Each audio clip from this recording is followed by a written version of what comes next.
السلام علیکم ورحمۃ اللہ وبرکاتہ۔ آج کا ہمارا سبق ہے بچوں کی اخلاقی تربیت کی فکر کریں۔ اکثر والدین کو دیکھا جاتا ہے کہ وہ اولاد کی ظاہری نشو و نما پر تو خوب توجہ دیتے ہیں، اس میں کوئی کسر باقی نہیں رکھتے، لیکن اخلاقی تربیت پر بالکل توجہ نہیں دیتے۔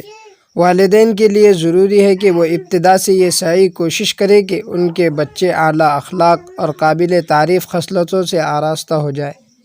چنانچہ ان کی تربیت اس انداز سے کرے کہ وہ تقویٰ و طہارت، نیکی و بردباری، ایثار و محبت، حسن سلوک و حسن اخلاق جیسے عظیم اوصاف سے متصف ہو جائے، اور ہر بری خصلت، جھوٹ، وعدہ خلافی، خیانت، تکبر، حسد، غیبت، چغل خوری جیسی بیماریوں سے شروع ہی سے بچنے والے بنے۔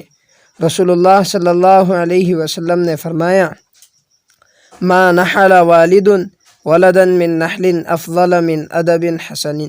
کوئی باپ اپنے بیٹے کو نیک ادب اور صحیح تربیت سے بہتر کوئی چیز نہیں دیتا، یعنی اولاد کو اچھی تربیت دینا اور ان کو حسن اخلاق سے آراستہ کرنا، یہ سب سے بہترین عطیہ ہے۔ اللہ تبارک و تعالی عمل کی توفیق عطا فرمائے۔ السلام علیکم ورحمۃ اللہ وبرکاتہ۔